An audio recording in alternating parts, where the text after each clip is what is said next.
Humor isn't supposed to live where depression and suicide do, but today it does. Welcome back to Shit Creek Survivors. We share real stories against stuck up Shit Creek, the paddles we use to get out, and motivation for those stuck up their own Shit Creek right now. Today's guest is Frank King, a mental health comedian who uses humor to talk openly about depression, suicidal thoughts, and recovery. Let's get into it. Well, Frank, thank you so much for joining us on Shit Creek Survivors. It's such a blessing. And if you would introduce yourself to our audience and tell us a little bit about who you are. Well, first we need to clear up the fact that I'm not here voluntarily, that they should know this is part of a plea bargain. Yeah. Um, Yeah. A that's, government worked yes, out sort of. yeah, it was this or jail. And I thought, oh, okay, all right. Good choice. No, I'm the mental health comedian. I Hmm. speak on suicide prevention as a workplace health and safety priority, including to law enforcement, first responders more first responders die by suicide than the line of duty. So it is a radically bad rate of suicide, not the highest industry Right. in the US. Hmm. That's construction. 1,000 people die by accident roughly every year in construction. 5,000 Wow. die by suicide. You're 5 times more likely to jump off the building than fall off. I didn't know that. Uh, I began my career as a comedian, and people go, wait a minute, a comedian talking about suicide prevention? How does that work? Well, I think a comedian is a good choice. The world's first comedian was a court jester, and the court jester's job was to speak truth to power on behalf of the powerless with humor. I believe I speak truth to the power of mental illness on behalf of those often powerless in its grip with humor. I believe where there's humor, there's hope. Where there's laughter, there's life, that nobody truly dies laughing. And depression and suicide run in my family. Hmm. It's called generational depression and suicide. My grandmother died by suicide. My mother found her. My great aunt died by suicide. My mother and I found her. I was 4 years old and I screamed for days. It's trigger warning. What you're about to hear could raise strong emotions, so you might want to mute for about 90 seconds if you're worried about that. After my mother found my grandmother, and then a couple of years later could not reach my great aunt, knowing we have a family, got panicked, bundled me into the car at 4 years old. We drove over to her apartment, let ourselves in, nothing out of place until we got to the kitchen. Everything should have been in the refrigerator. Milk, butter, eggs, cheese was on the counter. And it was an old latch type refrigerator, not a magnetic strip holding the door closed, but a latch. And if Yeah. you crawled into that and pulled it to, there ain't no getting out. And Yeah. that's what my great aunt had done. And as it turns out, at some juncture, decided to try and claw her way out. So my mother, not realizing any of this, I'm holding onto her skirt tail, walks over to the refrigerator, swings the door open, and my great aunt falls out and pins me to the floor. Oh my We are gosh. face to face, her face frozen at the last moment of horror. And if you're already hardwired for suicide, as I am in my DNA, and you're that close to an actual suicide, and I don't think anybody getting closer, the odds of you considering seriously taking your life later in life go up. And that's what happened in April of 2010. Recession, bottom dropped out of the corporate comedy market, the speaking market, like Yeah. 80% overnight. Lost Right. everything in a Chapter 7 bankruptcy, and that's when I learned what the barrel of my gun tasted like. Spoiler alert, I did not pull the trigger. At which point, the audience generally has a nervous laugh. Like, it's okay to laugh. That was the point. Good. Uh, a friend of mine came up after a keynote last year. He'd never heard me say out loud, I didn't pull the trigger. So he thought it'd be funny. He goes, "Hey, man, how come you didn't pull the trigger?" I go, "Hey, man, could you try to sound slightly less disappointed?" That's where the humor is in the topic. It's not jokes, but funny personal anecdotes. Yeah. And it's, they call it comic relief for a reason. It's one of Mhm. the reasons that people hire me to speak, because they Mhm. could get a clinician to tell them everything I'm telling them. But Right. A, I've got lived experience, so I've got context. When I tell the audience, I can tell you what the barrel of my gun tastes like. You can almost see the 25% of the people in the audience with a mental challenge leaning forward, Yeah. and the 75 neurotypicals. Oh dear God! So, Right. I mean, I've got Right. their attention at that point. Mhm. Um, so that's why I speak on that, because I'm more nuts in my family than a squirrel turd. So I'm a two-time loss survivor, a one-time attempt survivor, and I've got two mental illnesses. One's Mm, called major depressive disorder, garden okay. variety depression, and then something rare called chronic suicidal ideation. It's not even in the big, DSM-5, the Diagnostic and Statistical Manual of Psychological Disorder. And what it means is for me and people in my tribe, the option of suicide is always on the menu uh, Yeah. as a solution for problems large and small. I think you know this this theory of, hey, I've always got a way out. Um, Yes. and when I say problems large and small, I tell the audience, look, my car broke down a couple of years ago. I had three thoughts on bed: one, get it fixed; two, buy a new; and three, I could just kill myself. That's chronic suicidal ideation. Yeah, I know. Yeah. Here's the thing: Yeah. almost every time I've spoken, there's been somebody in the audience, sometimes more than one, who has that, and Mhm. they don't know it has a name. They think they're just some kind of freak and Mhm. all alone. And I mean, I had a young woman come up after a college presentation. She goes, "Thanks for the keynote." I said, "You're welcome." She goes, "But I got to tell you, it made me weep." "How did it make you weep?" She goes, "You know the story about the car, buy a new one, sorry, get it fixed, buy a new one, or kill yourself? I've been having those thoughts all my life. I didn't know that was a thing. I had no idea it had a name. I just thought I was some Right. kind of freak and Yeah. all alone." And when I heard you say that out loud, I realized for the first time in my life, I am in fact not alone, and I wept. That's the power of starting the conversation on suicide. I get on stage and I'm vulnerable. Many men are not, you know, are not comfortable sharing that kind of stuff. Right. So I'm vulnerable, and I give them permission to give voice to their feelings and experiences. Mhm. At the end of my keynote, I say, "Look, we're going to do some general Q&A, and then if you got a question you want to ask or a story you want to share, and you don't want to share it in front of everybody, like, hey, Frank, I'm crazy. Can you help me?" Then I'll hang out another 30, 45 minutes. I'll take them individually. And sometimes there's two people, sometimes there's 10, Right. but almost always a line. And most of the conversations begin, "I've never told anybody this." Huh, I get that Mhm. a lot. Because, the stigma, there's a stigma to mental illness, there's a stigma to thoughts of suicide, a Mhm. separate and distinct stigma to thoughts of suicide. It frightens people. Yeah. They just don't know. Brene Brown said, and I had said this many times in different ways. I think she said it best. Um, I'm so comfortable in my darkness, I can sit comfortably with you in yours. Ooh. Which, I don't get spooked. Um, I did a show on a construction site and mostly men. And when I got done, half dozen guys lined up, guys, surprised me. And the last guy in line was crying so hard he couldn't speak. So I Mm. waited. And when he gathered himself, I said, "Hey, man, what's up?" He goes, "Well, I haven't slept in 2 nights. I work on the fifth floor of this building. I think about jumping off every day." I said, "Why is that?" He said, "Because I've lost three people close to me in the last year to violence, including my daughter who died in my arms." I'd like somebody to pull the pin on that emotional grenade and drop it in your lap. So the HR guy who hired me wasn't far away, so I waved him over. I said, "Listen, you need to go get the EAP, Employee Assistance Program binder. Find the mental health facility closest to where we're standing right this minute and literally take this young man by the hand in the drain." A couple of months later, I had occasion to talk to the HR guy, and I'm terrified to ask, what happened. Finally got up my nerve before we hung up. I go, "Hey, man, whatever happened to that nice young carpenter, the black guy? Frank? He got evaluated, medicated. He's back on the job."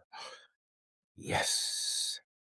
That's the power of starting the conversation. I'm guessing his workmates had no idea. I bet you a lot of his family had no idea how close he was to jumping off that building. But Mhm. go in, be vulnerable, give them permission.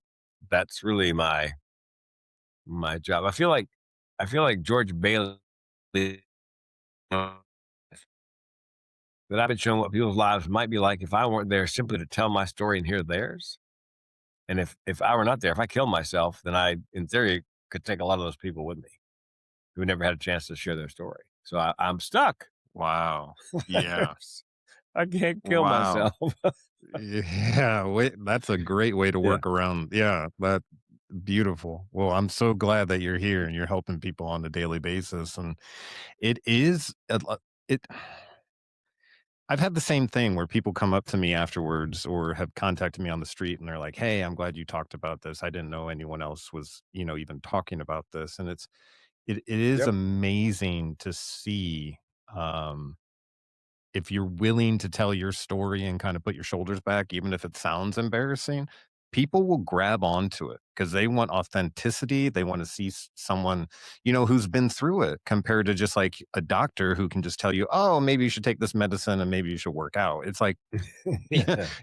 talking in front of someone that's actually been there. And instead of just, standing on the edge of the creek and being like, hey, maybe if you go backwards and you jump this way and that way, it's like the person who's willing to get in the creek and sit in the mud with you and come up with a plan, compared to just There dictating everything. It's, having someone there at your low yeah. point is great. Well, here's a story that I think parallels the Shit Creek and what you just said. There's a story about a guy who falls down a well, Mhm. and he's down there and he can't climb out. And somebody comes by, a friend of his comes by, looks down and goes, "Oh man, I really like to help you, but I have no idea." And then a Mhm. second person, a stranger, and same thing. I wish I could. And then a third guy comes along, looks down, oh, crawl the floor of the well. And the guy who's stuck in the well goes, "What are you doing?" Yeah. He goes, "I'm here to help you get out." He goes, "But you're down here with me now." "Yes, but I've been here before." Mm. That's the Yeah. That's the good stuff. and I've had a young woman come up after a show at, Wofford College. She came up to me and she said, "Can I give you a hug?" And I'm thinking, "Oh, dear God." It's right in the middle of Me Too movement. Everybody in the room's got a phone with a camera in it. I can see the You headlines in got the your paper your tomorrow. your Speaker hands are gropes out here. co-ed. Yeah. Yeah, Hands I are gave way her a out hug, but I here. pushed my pelvis back yeah, my pelvis is as far back as I can push it. Yeah. And when we got done, I said, "Are you a hugger?" She goes, "No." What was that? She goes, "Well, I've been in therapy for a couple of years. I have similar conditions to what you have." And the woman is good. I mean, she's got there's all kinds of diplomas on the wall, but she has Right. no context whatsoever. She goes, "I'm in the back of the room, 15 minutes into your little keynote." I'm thinking to Yeah. myself, this guy is inside my head. She said, "You did more for me in 45 minutes than that woman's done for me in 2 years." Beautiful. Because, I hear the same music. I understand exactly where she is, and how she thinks. Yeah. And so, yeah, it's, and people ask me, does it trigger you to tell your story over and over? No, Yeah. actually, it's very therapeutic because of the things that happen afterwards. Mhm. Yeah. The people that like the construction worker and, you know, Yeah. Absolutely. so I found I go ahead. I was gonna say I found by telling my story, the more I tell it, it's almost like I'm processing it a little bit more every time. It's like I'm able to see a different angle, or I'm able to kind of like like focus on a particular portion that I know is more applicable to the listener. You know what I mean? So it's funny Yeah. as you tell your story more and more, not only does it help the people around you, but it actually helps you. It helps you process it. It helps you kind of package it up so you can present it each time in even a more powerful way. And it's crazy that the things that we think are our worst thing, either suicidal ideation or alcoholism, or just choices and things that we've done we're so embarrassed of, can actually be life giving to other people who are out there struggling with the same thing. Because you're finally running into someone who's like, I know where you're coming from. Or like you just said, you are in my head. I don't know how you know Yeah. how I'm thinking about this stuff alone at night, evaluating my life, Um, but it's nice to know that someone's been there as well and that I'm not alone. And that's a beautiful, beautiful And thing.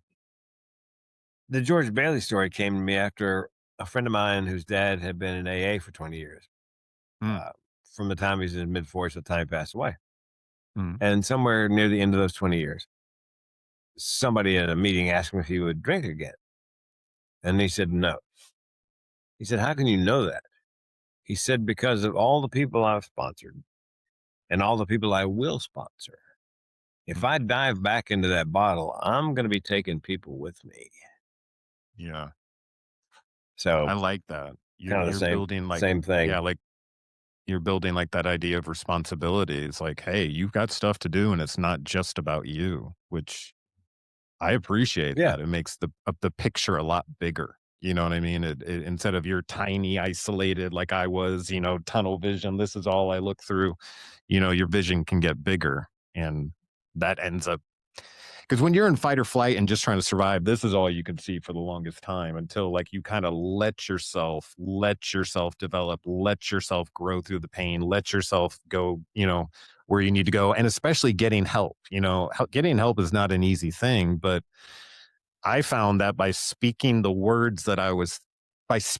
things I was thinking, I was almost able to correct myself 50% of the time. Like if you say the things out loud that you're thinking, you're like, that Yeah. sounds kind of extreme, or wow, that sounds a little different out loud than it does in my head, or you know, the therapist doesn't have to say much to me these days. She just kind of and I'll I'll catch myself talking, but that's interesting. And I the idea of comedy being the best way to get there, I think is so powerful. Anyone who's been in the service or anyone who's been in a first responder or in situations where you're viewing gory things, like imagine a doctor on a daily Mhm. basis, they tend to lean towards a little bit of dark humor because it is a way to handle those Oh, yeah. situations in the moment, and it's not a bad thing. It's just a way of kind of processing what's happening, you know, kind of getting it out of your body, looking around at the people around you, and all that kind of stuff. I totally get where the comedy comes in because you're willing to listen to someone who's going to cut a couple jokes. You know what I mean? Um, and Well, I and do know. occasionally go ahead. No, you go ahead. I'm sorry. Occasionally somebody will say something to me and they don't realize it doesn't, to them, it sounds innocuous because they haven't thought it through. Right. But to me, being a comic, part of being a comic is uh, observing, listening almost more than talking. Yeah. So Michelle, who was was the meeting planner for NAMI Oregon, National Alliance Mental Illness. I booked a keynote, and she Hmm. called me. She goes, "Well, what are you going to cover?" She knew I put a gun in my mouth. I go, "Well, Michelle, what do you want me to cover?" And she goes, "I don't know. Just give me a couple of bullet points." So I let that hang in the air until she realized, "Oh dear. Oh, oh, oh." I go, "Relax, Michelle. It was just too good to let it go by." Right. Yeah, I agree. I agree. And it's funny, you see those people freeze for a second, and then you're like, "It's okay. Yeah. It's Guy a okay." guy called me a guy called me late one day because it was about like 15 minutes late past time he's supposed to call. He goes, "Hey man, I hope I didn't leave you hanging." I said, "Would you like to rephrase?" That's pretty funny. I try to use comedy in a lot of my presentations to kinda, like, disarm people initially. So if I'm talking in front of police officers, man, it you there's no smiles in the room. It's just kinda like, I don't wanna be here. I'm being paid." So you have to kinda, like, really grab their attention. But what was more intimidating is when I was invited to go to the local jail and talk to inmates. And I was like, "How am I gonna pull this off?" So the first thing I said to them, I go, "Hi, my name's Cameron. I am a former police officer, but I did get shot in the face, if that helps." And they all just started laughing, so right then I was like, "See," and Well then I done. talked about yeah, and then I talked about being an alcoholic, you know what I mean? Like, no one it can happen to anyone, a doctor, a homeless person, you, me, whatever it is, and but it it doesn't matter. It doesn't define us. And we can recover and all this kinds of stuff. And I told them how hard it was for me for a while. And, afterwards they were coming up to me, shaking my hand, saying, "Thank you. I appreciate that honesty," and the idea that a police officer could do that too. I was like, yeah, of course. I'm a human being. But had to, during this whole process, I've had to basically eliminate an ego, you know what I mean, as best I can because, Yeah. I can't be tender about the reactions that I may receive. I'm just there to kind of give my points of view, give my story, and then hopefully it lands on fertile ground. But Yep. yes, sometimes it doesn't. Yes. I did a show at a refinery in Washington State, upstate, northwest corner of Washington, a BP refinery. And there were 62 people in the room, and they did a survey at the end, and then I had lunch with the people that booked me. And they Hmm. said, "Frank, do you want to know about the survey?" And I said, "Sure." And they said, "Well, 60 people, great numbers. They thought it was appropriate. They were glad you were here and they learned a lot." And I said, "The other two?" And they said they thought it was inappropriate. They didn't think you had any business being here. We shouldn't be talking about this. And then they said, "What do you think about that, those 2 people?" And I said, "Permission to speak freely?" And they Mhm. said, "Sure." Fuck them. Yeah. Uh, I wasn't there for them. Right. Yeah. You know, Well said. I do what I do. I say what I say. I tell them. I mean, what if there was one person in the room who really, really needed to hear that? Yeah. You know, I Exactly. can't. You can't please everybody. It's yeah. It It's forgive the f bomb, but that's that's what I said. No, I get it. I mean, You sometimes know, in the I pursuit of helping even helping people, you can be like, "Oh, I'm not reaching enough people, blah, blah, blah, blah." And then I hear a whisper in my head, it's like, "Well, it's not about the numbers, it's about the person." It's about finding the right person, and if that's just one person, then you've done it, you know what I mean? And that's where it is. yeah, But the world wants you to believe that, numbers and popularity are very important in order for you to be, you know, uh, known or a speaker or something like that, when that's not true. Authenticity breaks through all the time, in conversations on the and street vulnerability. and Yeah. vulnerability. Absolutely. If you can stand across Well, from another my man goal and is no. Go ahead. yeah, I was gonna say, if you could stand across from another man and look him in the eye and be like, "I'm screwed up too," you're not alone. Yeah, I mean, that's it. that is that's that's a good place to be because you're right there with that person. You're Yeah. not alone, and you're working on the same thing. It's eventually AA becomes sort of like a friendship club, which is really weird because you don't want to be there at first. I didn't, I mean, I'm hat down in the back, I'm not like you. Oh, I've got an allergy to alcohol. That's it. I'm not an alcoholic. And then you start learning by going to the meetings. Well, maybe I am, you're like, maybe I'm part of this club. And then once you start admitting, maybe there's something I can learn here, and you start talking to the people within the organization and they give you advice that really matters, instead of just some Joe Blow on the side of the street, and you put it to work and it improves your life, man, is that contagious? You're like, who could I tell this to? Who could I improve with this information? It becomes Mhm.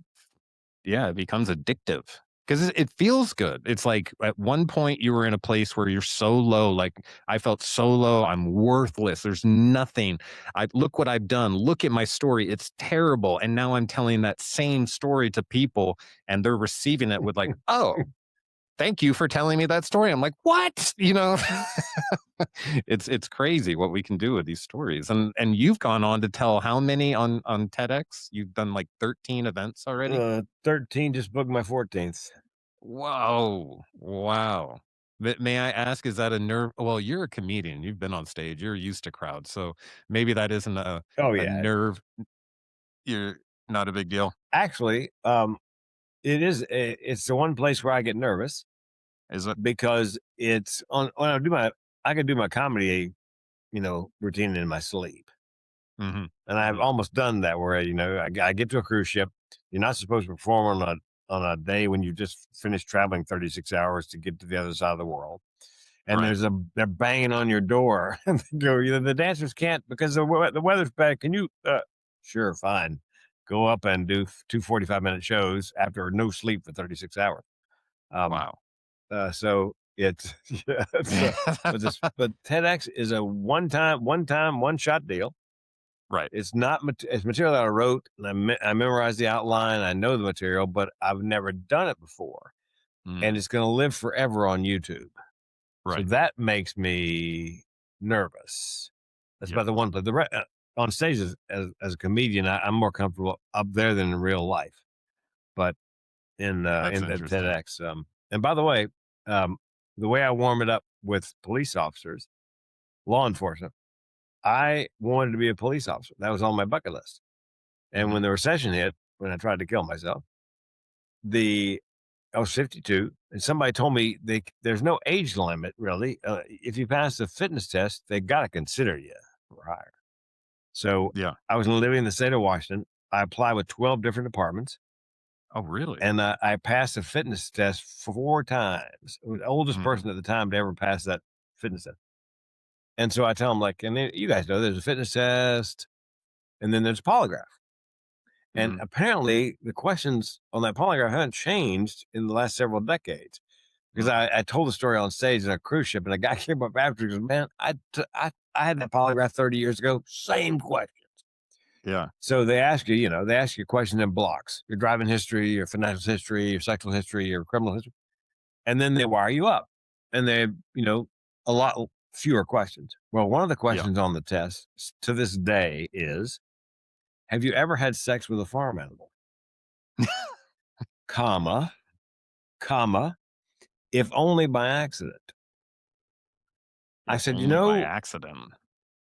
yeah, I said to the polygrapher, I know I'm not supposed to laugh. I know I'm not supposed to say anything, but I'm just fascinated. I mean, I understand the first part of the question. Have you ever? What Yeah. fascinates me is the disclaimer. Are you getting some big strapping Eastern Washington farm boys in here who can't get past this question without the disclaimer? I swear to God, Your Honor, the sheep just kept backing up. Uh, And when I tell what when I tell that story to law enforcement, now I've got several others, several other things that happened. I came this close to being, I was on the short list for Seattle PD.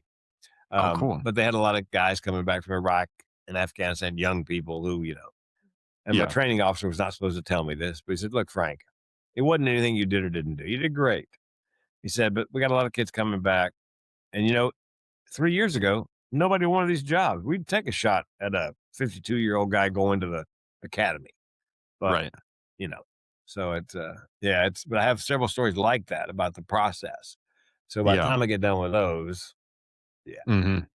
Then they know that you've been through it for real. Yeah, that's one of the I don't know, that's the beginning of it all, you know what I mean? You go through those tests and the polygraph and all that kind of stuff and get hooked up to the machine like you see on TV, and yeah, it's yes. funny that they And haven't on the changed short it for a list, long time. Yeah, and no. on the short And, list. and Y on the short list, and they come to your house. They sent two detectives to my house at 8 o'clock on a Monday morning to see what your home life's like, kind of by surprise. Right, And I was right. on a ship somewhere. I was out working a cruise boat doing comedy. Oh, So really? my wife answers the door. She looks him up and down. Yeah, she looks him up and down. She goes, "Look at this. Two detectives at my front door first thing Monday morning. Just like old times. Come on in." Just like old times. That's really funny. Yeah. She's And got I a bet they great were sense like, of humor. So, yeah, sounds like it. yeah. Sounds like it. So, All yeah. So right. that's how, I mean, I try to find a connection with the group some way or Mhm. other, some commonalities like that. Yeah, yeah. And then you're able to kind of pivot in it in your keynotes to, let's, I've been here, this happened. Would you explain, if you would, the what made you not do it? Oh, I wish it were a romantic notion. Yeah. It was very practical. You talked about burdensomeness. You feel like you're a burden on everybody around you. The world would be better off without you. That's very common in suicidality. Yeah. Well, we lost everything. I had $1 million in life insurance. I can fix this. Oh. My wife would be brokenhearted, but no longer broke. Mm, So, but I sold insurance right out of college, and I knew every life insurance policy has a 2-year suicide clause at a minimum. mhm. So I called my agent.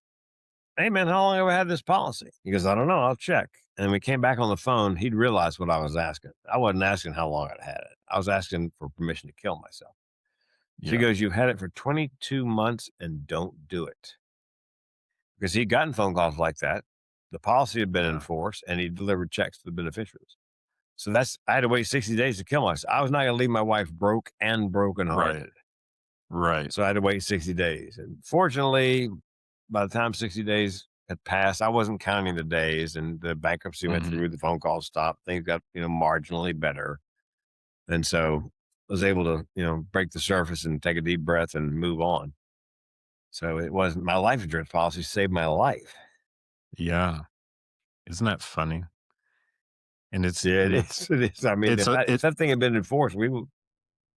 yeah. And it's alarming that a person who is considering that I'm speaking to right now and has empowered so many other people, it's in that moment where you actually believe it's a good choice. Yeah. That's the strange place where not a lot of people have let themselves go if they've never been in that situation. You know what I mean? They've never actually allowed to themselves to project that far into it. Um, but yeah, it is startling that you Well, can actually in a moment believe that it's the right choice, and you can 10 minutes later all of a sudden be like, "You know what? Actually, no, I'm not gonna do it today." And it gets that yeah, because close I gotta wait. sometimes. Yeah. Yeah, Yeah, I and mean, it like I actually put the gun in my mouth. I pulled the hammer back just to see if I can do it. yeah. And every now and then somebody says, suicide is, don't you aren't they thinking about the people they're going to leave behind? I go, yes, as a matter Mhm. of fact, they are. I was. They Yeah. believe strongly that the world would be better off without them. So it's Yeah. almost selfless. I mean, Yeah. it's irrational, but Mhm. almost selfless, not selfish. Right. Because, and that's what I tell parents if they got a child, a young person who's living with depression and thoughts of suicide. I go, look, don't tell them they got so much to live for. That's not going to put a dent in it. Mhm. You need to join the conversation they're having in their head. And here's how you say to them, look, I bet it's crossed your mind that you're a burden to your mom and me. And in no uncertain terms, are you a burden to your mom and me? And it's probably also Mhm. crossed your mind that we would somehow be better off without you. And in no uncertain terms would we ever be better off without you. Because Mhm. that's the conversation chances are the kid's having in his head or Yeah. her head.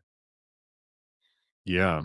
That's important, and when you're right there on that edge, if someone you care about, who you literally believe they'd be better off without you, looks at you straight in the eye and says, "I love you, and I don't want you to go anywhere." You're like, "Really?" Like, you Right. almost like yeah, Yeah. y you're like, Yeah, but okay." things are Like, bad for you. No, things aren't that bad for me. That's not no. I've literally looked at my wife and said, like, "Why are you still here?" at points, and, like, you know what I mean? Just like, Yeah. anyone who comes near me, I bite them. You're the one who's near me the most. I end up biting you and, like, getting angry about dumb stuff, and you're having to absorb this energy. Why are you here? She's like, for better or for worse. And I'm like, what? Like, how lucky am I? How blessed am I? And, 5 minutes Yeah. before that, 5 minutes before that, I'm thinking that I'm the biggest bummer to the world, and you start believing that thing you keep recycling. So anyone who's Yeah. listening, if you're recycling that in your head, do not. The more you tell that story, the bigger the lie gets.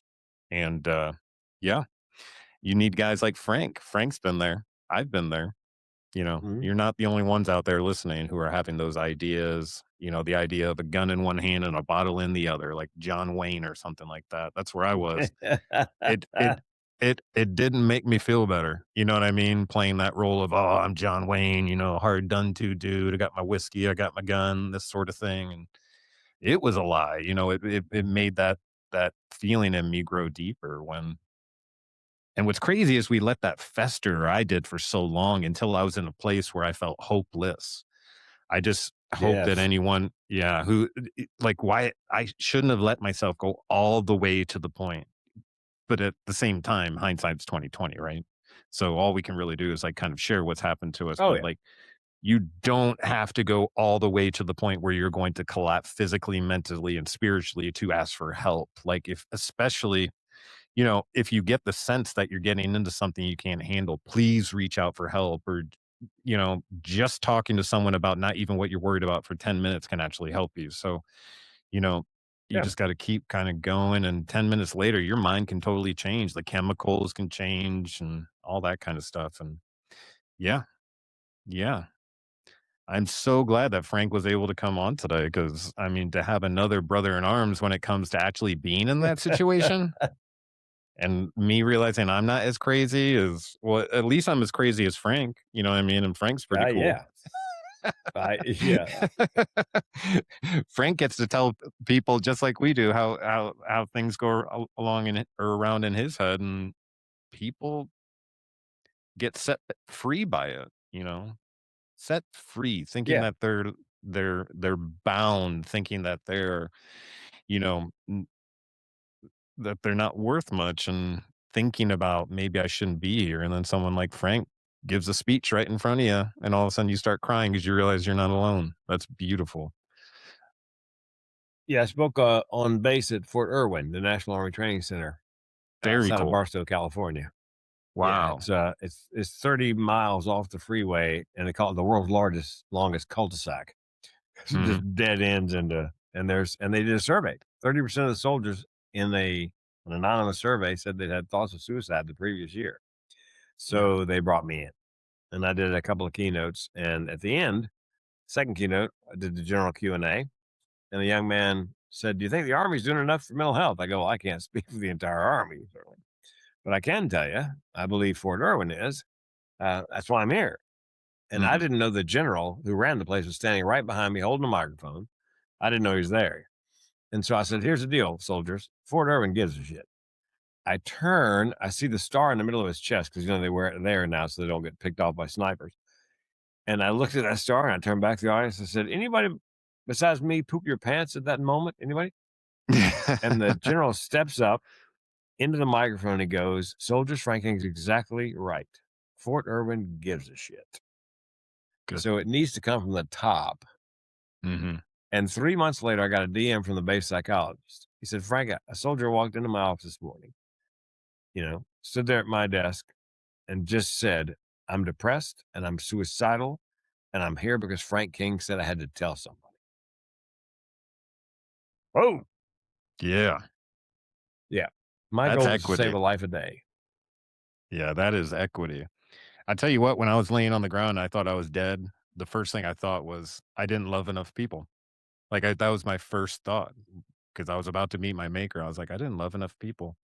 And I plan to the next time I cross over for my heart to be even tired, I guess you would say. You know what I mean? In because we get caught in this idea that life's supposed to be comfortable, and if it's not, then it's an oddity and we're doing something wrong, when the truth is life is not a comfortable situation. No. And we're doing our best. We're all doing our best, and, yeah, I for a long time thought I was lower than everyone. I was like, "Oh, I can't wait to get back to being a person," and, I'm here, but I need to get there. That was all me playing tricks on myself, Yeah. thinking that I was less than, and it was all just I needed help mentally kind of processing and untangling sort of what had happened, and learning that kind of like my reactions were sort of a normal reaction, leaning into alcohol and almost, Oh, yeah. yeah, burning it all down. Yeah. What's the normal reaction to an abnormal situation is what it is. Yes, And, yeah, and alcohol is it's not a bad short term solution, but long term, yeah. Yeah, I ran into that. The body needed more alcohol to feel a certain way, which meant it started running my life even more. And by the time it was at its worst, I mean, everything was revolved around alcohol. Everything. It was like from the point I wake up to the point I pass out. It's like where am I going to be drinking? Am I going to be comfortable? And if I can do all that, then I'll have a good day because I'll be able to handle the emotions. I'll be able to handle the conversations, and then you know the bigger the bottle got, it made things worse. I knew it too, but when you're kind of going down that path, at some point you're just like, "Screw it. I'm gonna burn it all down. I don't even care." yeah. And then right at the end, your ego jumps out the window and you're no longer standing there with, "Oh, no one knows." You're standing there afraid, or at least I was. I was like, "Oh, shoot. This is actually about to happen. I'm about to actually kill myself with alcohol after getting shot in the head." And I had to go all the way to that where I got so desperate and scared, I was willing to approach the AA program. I was willing to ask for help, you know? Um, but unfortunately, guys are like that. They'll take it all, they'll suffer. They'll suffer and suffer and suffer and hope it fixes itself. And then to the point they get to the very end, that's when they're running off to grab help. And yeah, we're not really good at asking for help. But No, and I'm a co-author on 4 books on men's mental health. And one of the things I learned in that process was that men, oftentimes, you have to corner them. mm, You have to. It has to be, "Honey, look, I love you, but I'm not going to put myself and the kids through this anymore. You have a choice." Or your mhm, boss says, "Look, you're a great guy, and I love you dearly, but your work's beginning to suffer, and you have a choice. yeah, Either go to a meeting this weekend, and then X number of times the following weeks, or don't come back in Monday morning. Right. It's like, man, you have to, shove them Hmm. into a corner where there's no, and I'm sure Oh, some I people go agree. fine. I totally agree. I had to get to a fork in the road. One way was drinking and basically death, and the other one was suffering for the rest of my life not being able to drink. Like, that's where my head was. I was like, "But I'll be Sure. alive." And I chose the one where I'm not gonna kill myself because somehow I survived being shot in the head, and it's the best choice I've ever made, although it was the most uncomfortable choice I've ever made. It was a hard choice, but it's led to so many things, including being sober now 9 years, which I never thought would be something that I'd be, promoting. I mean, you're literally talking to a police officer who would go to houses, encounter drunk people, and go to the same houses all the time and just look across from these people and be like, just stop drinking. And now I'm that guy. You know what I mean? Yeah. So If it were that it, easy. yeah, if it were that easy, I didn't Stop know. thinking I that didn't. way. Oh, thanks for the tip. Yeah. Yeah. Yeah. Yeah. Just pull Exactly. yourself up by your bootstraps. That's kind of hard to do when you're hanging from your belt. Um, Yeah. It's like, it's heard noon. that one before. I gotta coach a group session, but this has been delightful. Yeah, absolutely, sir. Thank you so much. And if we can get you on here again at some point to fill us in Yeah. on the next TED Talk, that would be absolutely amazing. But thank you so much for blessing us with your time. And till the next time, God bless. If this conversation meant something to you, please follow the show, leave a comment, subscribe, share it with someone who needs it, and leave a review. Thank you for being here, and we'll see you next time on Shit Creek Survivors.